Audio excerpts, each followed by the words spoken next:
This is NASCAR Coast to Coast, brought to you by Hercules Tires, right on our strength, and by Grunt Style. Now, with all the news from NASCAR Touring, local and international series racing, here are Kyle Rickey and Hannah Newhouse.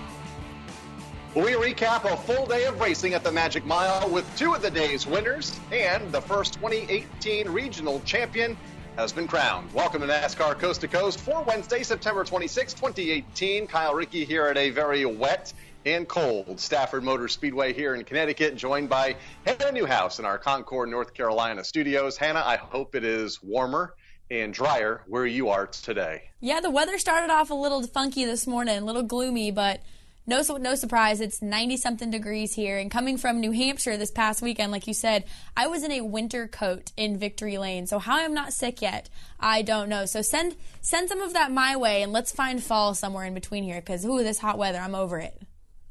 The good news is, when we get to where we really need this place to be warm and dry, it's going to be 72 degrees and sunny this coming Saturday and Sunday for the Napa Fall Final. Can't wait for it here at Stafford. But you mentioned New Hampshire. We were both there. A busy triple-header day of racing there this past Saturday. For the first time, the NASCAR Pinty Series raced here in the United States. The NASCAR K&N Pro Series East ultimately determined their champion for this year. And the NASCAR Wheel and Modified Tour.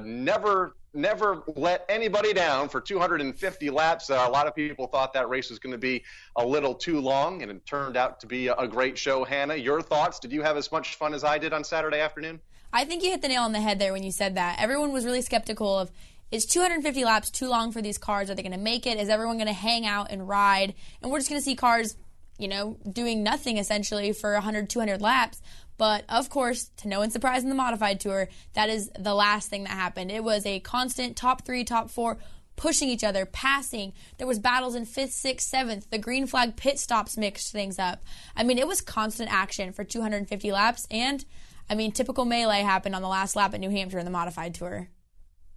We will talk to the race winner of that event here in a little bit. On the show, we'll have two of the winners from Saturday. We'll start the conversation by talking about Brandon McReynolds, who also had to make a late race pass on a restart with 2 to go on Derek Kraus, his first NASCAR K&N Pro Series East win. Good to see Brandon and that number 74 Visconti Motorsports team back in Victory Lane, owned by John Visconti. Yeah, Brandon McReynolds saw success on the West Coast in the K&N Pro Series West a few years ago, came back this year with Visconti Motorsports, and it's been a season of up and downs for them. They've had some rough races. They've had some strong finishes. So the whole team was so ecstatic in Victory Lane. Larry McReynolds was there spotting for him. Brandon was so excited when he got out of the race car. So it was a really cool vibe in Victory Lane to see McReynolds back in Victory Lane, especially at New Hampshire Motor Speedway. I believe his dad has actually won as a spotter with Ernie Irvin. So what a cool experience. Yeah, way back in 1995 or 96, I believe, when Larry went to Victory Lane with Ernie in that number 28 car. We will hear from Brandon coming up in a bit. The other big story out of that race, Hannah, Tyler Ankrum clinching the series championship. Still one race to go. They'll race next Friday in Dover. Yeah, like you said, they've got Dover, but Tyler Ankrum does walk away from New Hampshire as the 2018 K&N Pro Series East champion. The whole DGR team was really excited, but a little bit of tension actually as we left that race. Tyler Ankrum and Tyler Dipple, teammates over at DGR, actually got into a little altercation on the racetrack in that last couple laps.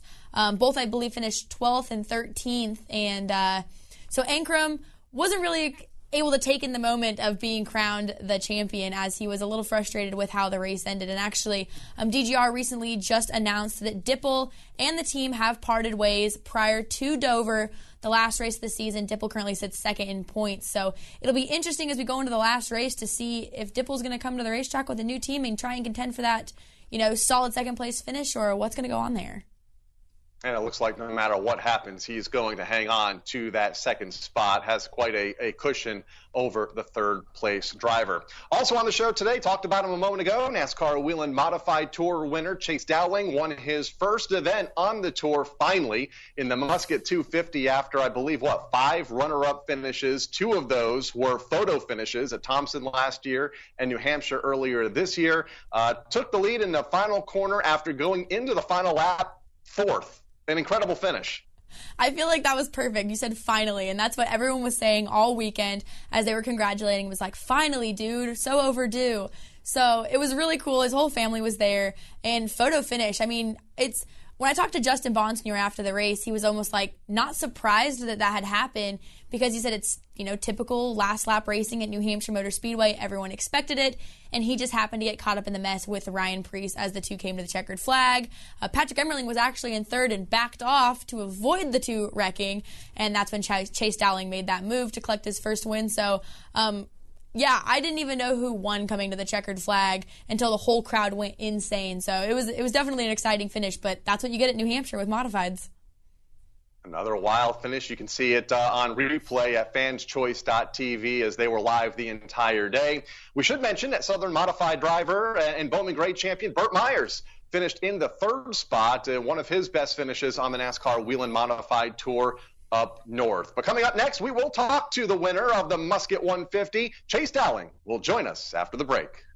Hey guys, remember the days when you were always ready to go? Now you can increase your performance and get that extra confidence in bed. Listen up, BlueChew.com. That's blue like the color blue. BlueChew.com brings you the first chewable with the same FDA-approved active ingredients as Viagra and Cialis, so you know that they work. You can take them anytime, day or night, even on a full stomach. And since they're chewable, they can work up to twice as fast as a pill, so you can be ready whenever the opportunity arises. Blue Chew is prescribed online and shipped straight to your door in a discreet package, so no in-person doctor's visit, no waiting in the pharmacy, and best of all, no more awkwardness. They're made in the USA, and since Blue Chew prepares and ships direct, they're cheaper than a pharmacy. Right now, we've got a special deal for our listeners. Visit BlueChew.com and get your first shipment free when using our special promo code RACING. Just pay $5 shipping. Again, that's BLUEChew.com, promo code RACING to try it free. Blue Chew, it's the better, cheaper, faster choice. Citywide to countryside, whatever you drive, wherever you go. Hercules Tires has the value, selection, and industry-leading warranty to get you there, no matter where the road takes you. To learn more, visit HerculesTire.com. Hercules Tires, ride on our strength.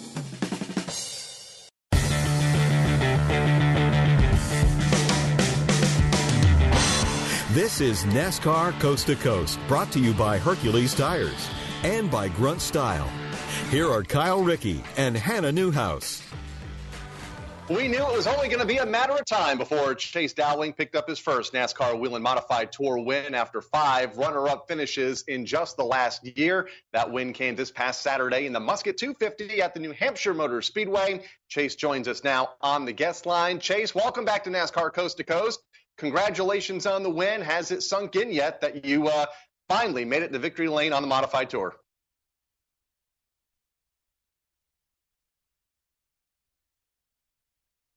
Work in the shop and see that thing every morning, and obviously it's a confidence boost for me and the team going into the next 2 races coming up.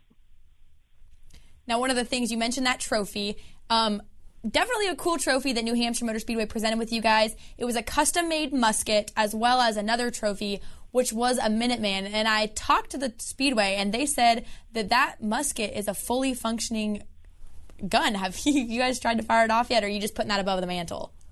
I don't know. I might get home one day and shoot that thing and see what it's all about. But, I mean, obviously it's cool that, Loudon and NASCAR and everyone could do such a cool event with the trophies and organize, such a special event for us in general with being the longest race and obviously putting a lot of pay up for that race. 4th on the final lap when you took the white flag. What was the thought process under the helmet?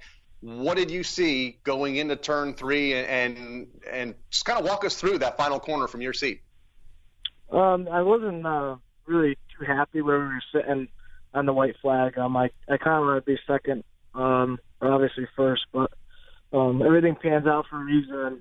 We went down the backstretch and Justin did the block at Loudon, which, everyone does, and Ryan thought he could go lower, obviously, and, they just kind of hooked wheels getting in the corner, and Patrick Emmerling was up high, and I just, went to the bottom of the racetrack and got a good run, and, we went down the front stretch and held Patrick off. It's just at the end of those races, you have the draft and the factor, and You get good runs on the chute, and you kind of have to play a blocking game if you want to win. And if you're running second, you got to do something crazy to try to get a run past them on the front stretch.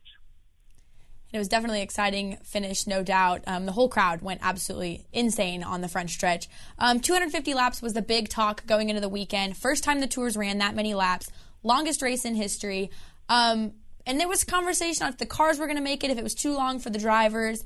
From a driver's perspective, with obviously the weather that played in our favorite, what was the difficulty of racing those 250 laps? I think, before the race started, everyone was pretty nervous about, the motors and rear ends and a lot of factors because we never ran that race before. But after racing the race, I think the distance was pretty good, and it was cool for the crew guys to be more involved on pit road. But, we had green flag pit stops with fuel and tires, and it made it more the crew guys were more into the race. And, after the race, I talked to the guys, and they all said that the race went by pretty quick, and they had fun doing it. And, I don't really think there was any really big motor problems. I think only a couple cars fell out throughout the race. So, obviously, it was a good race overall for NASCAR and for the drivers and all the crew guys. 5 second-place finishes before the win on Saturday for you, dating back to that photo finish last year at the Thompson Speedway Motorsports Park at the World Series, a photo finish in July at New Hampshire.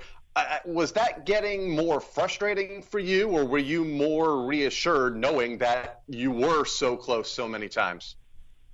It's kind of you're bringing fast race cars to the racetrack week in and week out, and you're just trying to find your time. It just seems like we couldn't get all the chemistry or everything to go right at the racetrack. And obviously we finished second a lot of times this year, and we've been having fast race cars. Just we needed everything to fall away, and obviously Saturday everything went our way. We had great pit stops on this year. Today we led a lot of laps, and just stay in contention throughout the race.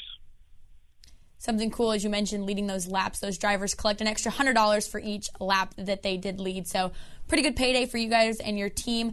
But we talk about, you finally got that first win off your back. It's been a long time coming. You bring these fast race cars week in and week out, but we only have 2 races left on the NASCAR Whelen Modified Tour schedule. Stafford this upcoming weekend, and then a few weeks over at Thompson to round the season out. With only 2 races left, you finally got that monkey off your back. How good do you guys feel about going into the rest of the season, and especially Stafford, which is your home track? Obviously, it's exciting to go back to Stafford at the end of the year, and the tracks are going to be different with the cool weather coming in New England. And we've been fast at Stafford and Thompson this year, and led laps at both racetracks and came up short both times at Thompson and Stafford throughout the year. So, obviously, we're getting a win this past weekend. We have some more confidence, and we're going to bring the same race car we've been bringing to these races, and hopefully we can get another win before the season ends. And, oh, by the way, you finished second at the Spring Sizzler here back in April, one of the first races of the 2018 season here at the Stafford Motor Speedway, your NASCAR home track, and I'm sure bringing a lot of that momentum, like you mentioned, will help you when you get to Stafford this weekend. You're relatively new to the Tour, your 3rd full-time season, your 4th season on the Modified Tour, ran a part-time year, I believe, a year ago. Prior to that, as a youngster wanting to race in modified racing up here in the Northeast, who are some of the drivers that you looked up to as a kid growing up? Obviously everyone looked up to Teddy and Teddy Christopher, and I ran with him in SKs my first year when I was younger, and he was the man to beat every week. And as years went on, and I ran SKs last year, we were running for a championship against them, and your idols start kind of becoming your rivals at one point, and it's pretty cool that you can come up and climb through the ranks of the series and racing and modifieds. And obviously it's a good feeling when you can race against guys that you look up to when you're younger.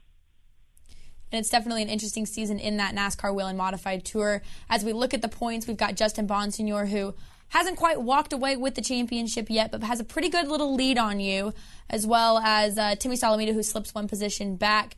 With the points in question going into the next 2 races on that championship, what's the mentality to finish the year out? I think pretty much we just got to do what we did at New Hampshire and just, as a team, have a good day and try not to points race and just try to win the race. We go there and practice for a while on Saturday and qualify Saturday night, and Sunday we have the race. So it's a pretty long weekend at Stafford and Thompson, and obviously we just want to do what we can and just try to to win a race and another race for this year, and hopefully it pans out, and then the points at the end of the year will kind of tell the story. Two of the best racetracks for you on the tour here at the Stafford Motor Speedway. We mentioned second earlier this year in the Sizzler, a second at the World Series last year. Your first second-place finish of the 5 before getting the first win. Chase, want to thank you for taking the time to join us here on the show today. Congratulations on the win, and look forward to seeing you this weekend at the Napa Fall Final. Thank you, guys. Have a good night. Musket 250 winner Chase Dowling joining us here on NASCAR Coast to Coast, finally picking up that first win on the NASCAR Wheel and Modified Tour, and still not out of that championship fight yet. Going to try to reel in Justin Bonsignor over the next 2 weeks. This weekend here at Stafford, and in 3 weeks' time at the Thompson Speedway Motorsports Park for the World Series of Speedway Racing. Coming up, the NASCAR K&N East New Hampshire winner Brandon McReynolds will join us after the break. Grunt style. The American fighting spirit is in everything we make. We are 500 patriots and veterans strong, bringing clothing manufacturing back to the United States of America. Always moving forward, never retreating, never giving up. We are Grunt Style, and this we'll defend. Get yours at gruntstyle.com. The 1993 Cup Series season had more than its fair share of twists and turns. Checkered flag's waving. I look in my mirror, and here's Earnhardt right on my tail, and he goes down low to pass me. And I said, oh, no, you don't. As Wallace spins, Wallace's car goes on its nose. Here's stories that you've never heard before in the 10-part series called The 1993 Season, 25 years later. And Davey was behind me, and we came off the corner, and there's a guy standing in the middle of the racetrack. You can download it for free on iTunes and at MRN.com right now. It's Rip the Fence. Join two former voices of USAC, Dylan Welch and Tyler Burnett, on a ride like no other. I can't really tell much stories because I don't want to get anybody in too much trouble. As the two chat with the faces of traditional open-wheel racing. I was 4 wheels in a fluff and hot laps, and my dad actually after hot laps says, if you do that again, we're parking it. Catch up on prior episodes and get ready for the ride with Rip the Fence. Available for free to download on iTunes, SoundCloud, and the podcast app. Or available on MRN.com.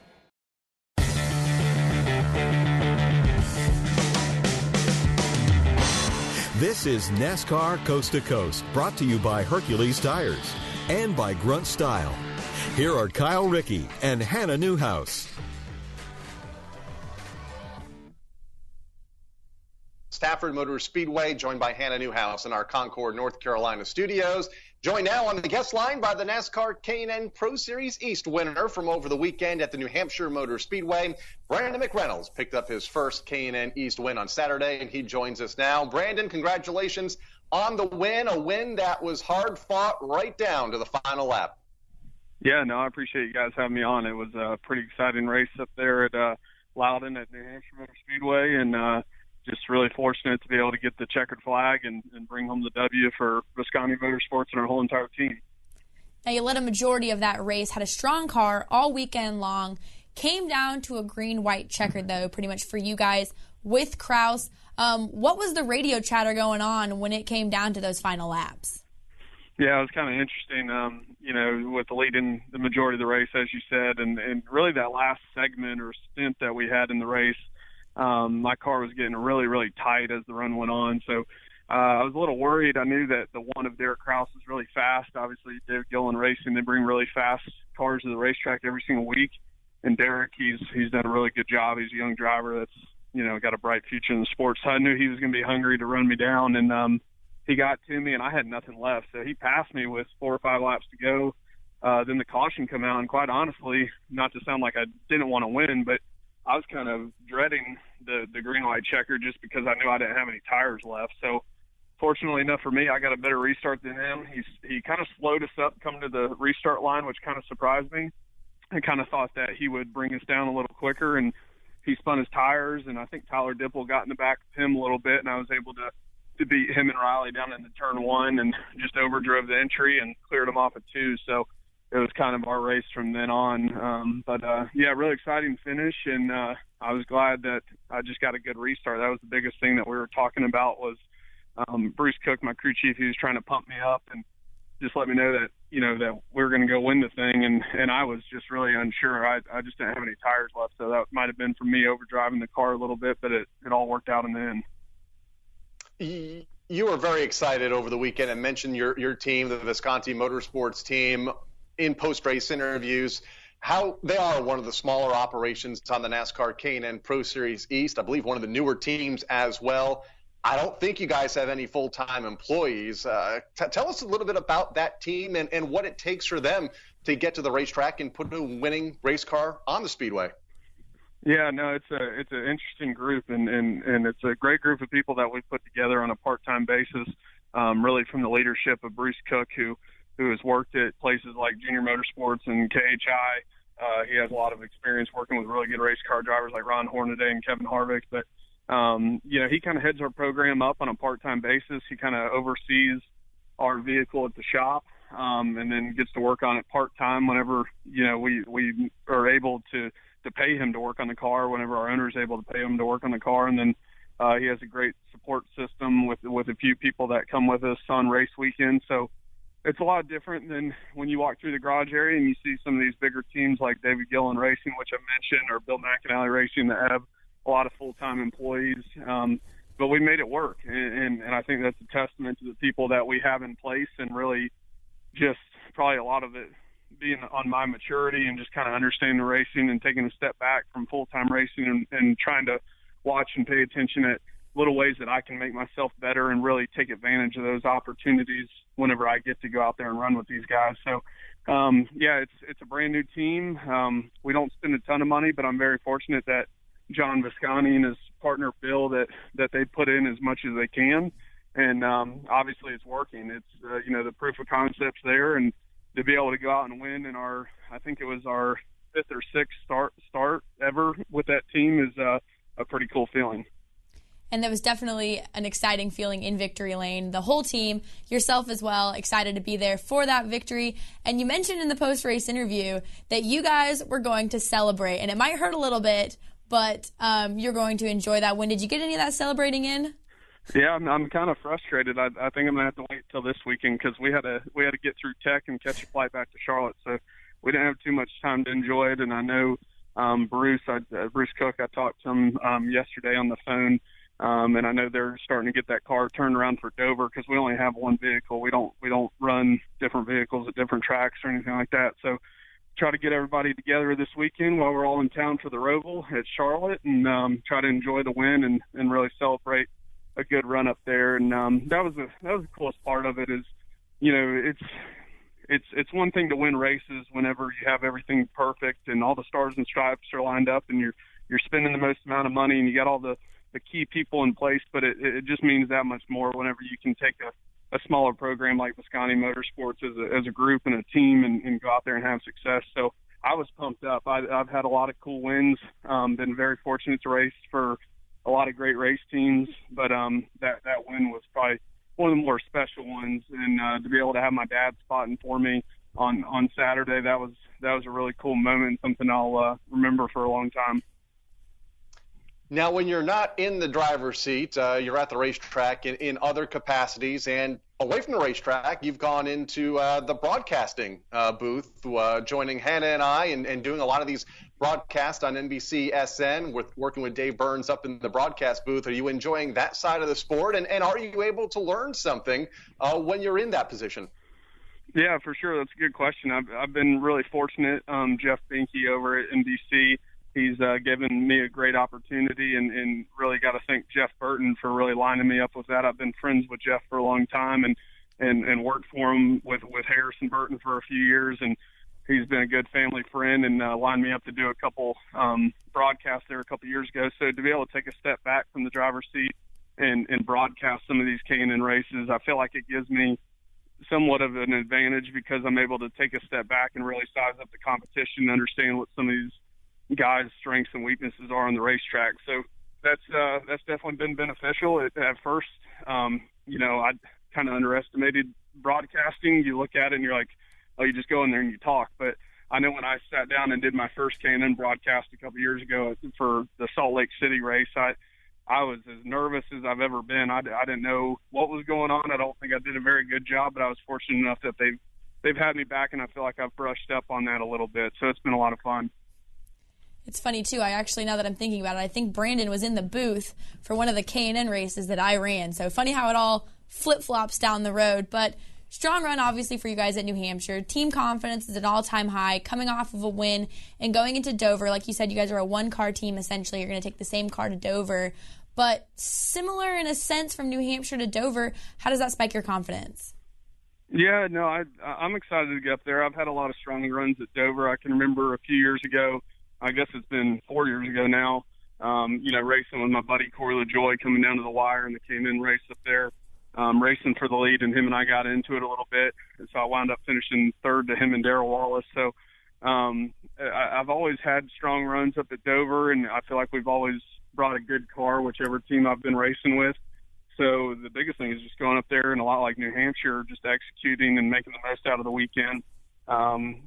Just the biggest thing is just being there at the end, keeping the right front tire on it, and see what we can do. But I feel like we have a lot of good notes from Bristol Motor Speedway, where we ran fifth earlier this year with our Visconti Motorsports IGA Chevrolet. So hopefully we can go up there and apply that notebook and make the most out of our weekend. Just over a week away, the NASCAR K&N Pro Series E season finale at Dover. Before we let you go, Brandon, we just want to get your final thoughts on the season. You're able to watch a lot of these NASCAR K&N races from the broadcast booth for NBCSN. It's been a big year for both East and West, going to Gateway, racing on dirt last week for the NASCAR K&N Pro Series West at the Las Vegas Motor Speedway. Your thoughts on where both series are right now? No, I think it's good. I mean, obviously we've seen the car count be down a little bit from years past, and that's just racing across the board. But if we really look at it, I had somebody the other day ask me how many cars were in New Hampshire, and there was only 17. Well, if you really look at it, it's really no different in my eyes than the Xfinity Series. You have 20 guys in the Xfinity Series that are really fast, very competitive, and after that, to be honest with you, it falls off pretty quick. So the thing that I think the series has going for them is there's some great young talent coming up through the ranks that are trying to make a name for themselves to break into the ARCA Series or the Truck Series. There were 17, for the most part, really good competitive cars, or probably more like 15 to be realistic.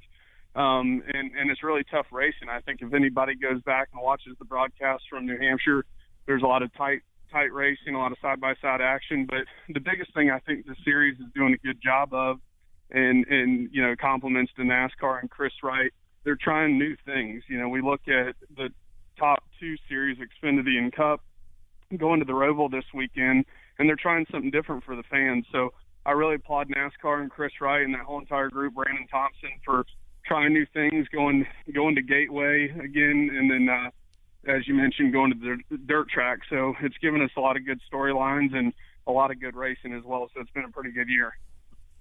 Been fun to watch on both coasts this year. Brandon, thank you for joining us here on NASCAR Coast to Coast. Congratulations on the win on Saturday in New Hampshire, and best of luck when you get to the Monster Mile next week.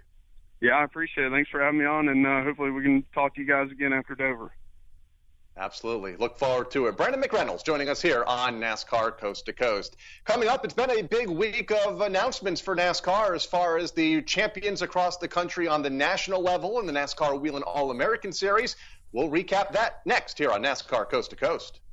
Hey guys, remember the days when you were always ready to go? Now you can increase your performance and get that extra confidence in bed. Listen up, BlueChew.com, that's blue like the color blue. BlueChew.com brings you the first chewable with the same FDA-approved active ingredients as Viagra and Cialis, so you know that they work. You can take them anytime, day or night, even on a full stomach, and since they're chewable, they can work up to twice as fast as a pill, so you can be ready whenever the opportunity arises. Blue Chew is prescribed online and shipped straight to your door in a discreet package, so no in-person doctor's visit, no waiting in the pharmacy, and best of all, no more awkwardness. They're made in the USA, and since Blue Chew prepares and ships direct, they're cheaper than a pharmacy. Right now, we've got a special deal for our listeners. Visit BlueChew.com and get your first shipment free when using our special promo code RACING. Just pay $5 shipping. Again, that's BLUEChew.com,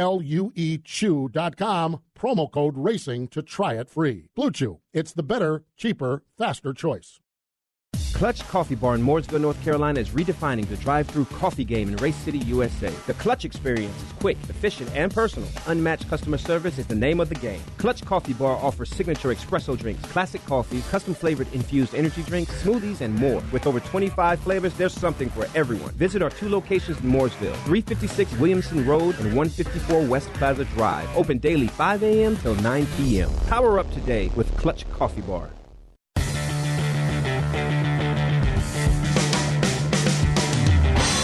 This is NASCAR Coast to Coast, brought to you by Hercules Tires and by Grunt Style. Here are Kyle Rickey and Hannah Newhouse. We are wrapping up this edition of NASCAR Coast to Coast for another week. Hard to believe it is the last week of September, and that means there are champions being crowned across NASCAR Nation. We talked earlier about Tyler Ankrum picking up the championship in the NASCAR K&N Pro Series East. NASCAR also announced that the NASCAR Whelen All-American Series divisions have wrapped up their season for 2018. 5 champions were crowned. In Division 5, it was Luke Ramsey, a competitor at the I-80 Speedway and the Adams County Speedway. He barely held off George Bissett Jr., who is a competitor here at the Stafford Motor Speedway in Division 5. In Division 4, it was Salina High Bank driver Nathan Campbell picking up the title. In Division 3, it was SK Light Modified Division driver Brian Narducci, who will be running for the track championship here at Stafford on Sunday. Won the Division 3 crown over Bowman Gray Series driver Billy Gregg. In Division 2, it was Cody Jolly once again picking up the championship from the Humboldt Speedway and Salina High Bank Speedway in Oklahoma. Held off Travis Billington from the Devil's Bowl Speedway. And in Division 1, it was Philip Morris, who was able to hold off Steve Carlson and Keith Rocco to pick up his incredible 5th national championship that ties him with the late Larry Phillips for the most Division I championships since the program began in the 1980s. And Hannah, that does not mean the season for Philip Morris is over. He is back in action for one of the biggest, if not the biggest, late model race of the season this Saturday night. Yep, we're going to see Philip Morris over at Martinsville Speedway for the Valley Star Credit Union 300. You mentioned it, one of the biggest late model stock races of the season for these drivers. I mean, you get title contenders like a Lee Pulliam, a Philip Morris, and a Peyton Sellers, all who we've talked to in the recent weeks. But you also get, your local drivers, your local stars from Myrtle Beach and from Hickory, South Boston, Motor Mile, all of these tracks that come to Martinsville. And this is the Daytona of late model stock racing for these drivers. All kicks off this weekend. I'm so excited to go. This is my 3rd consecutive year going to this race, and I get to be on pit road with Motor Racing Network this upcoming weekend. So whole new twist to the weekend, but looking forward to it. Always exciting, and back under the lights at Martinsville Speedway. 7:30 Eastern Time here on the Motor Racing Network Saturday night, and you can also take our audio and mesh it with the video on fanschoice.tv. Going to be fun this Saturday night at the Martinsville Speedway. Some other short tracks across the country wrapping up their seasons. The Seekonk Speedway in Massachusetts crowned their champions last week. Dave Darlin won the Pro Stock title, Ryan Kuhn in the late models, and at the Monadnock Speedway up in New Hampshire, Keith Carzello won the Sportsman Modified Championship, while Tyler Leary won in Super Stocks. Hannah, you're off to the Martinsville Speedway this weekend. Are you going to roval at all on Sunday when the Monster Energy NASCAR Cup Series comes to town? I feel like this is an event you just can't miss. There's been so much talk about the roval all season long. It's 5-10 minutes up the road from me, so you bet I'll probably be out there. It's kind of one of those things you just can't miss, and you have to be there to see it. So I'm sure the TV broadcast will be awesome as well, since it's going to be the roval. We've seen the test sessions, we've seen the excitement, we've seen the carnage, and it's the last race of a playoff. So it'll be an interesting weekend. I'm looking forward to it. So I'll go from a short track to the roval. What a better weekend. The Xfinity Series races on Saturday, and then obviously you guys race Saturday night at Martinsville, the Monster Energy NASCAR Cup Series on Sunday. Hannah, enjoy the weekend, and we'll do it all over again next week. Sounds good. I'll see you next Tuesday. All right, that'll do it for today's show. I want to thank Chase Dowling and Brandon McReynolds for joining us. For producers Brian Yesowich and Craig Moore, for Hannah Newhouse, I'm Kyle Rickey. See you back here next week to NASCAR Coast to Coast. NASCAR Coast to Coast has been brought to you by Hercules Tires and by Grunt Style. NASCAR Coast to Coast can be found on demand at MRN.com, iTunes, Google Play, YouTube, and SoundCloud. NASCAR Coast to Coast is a production of the Motor Racing Network. All rights reserved.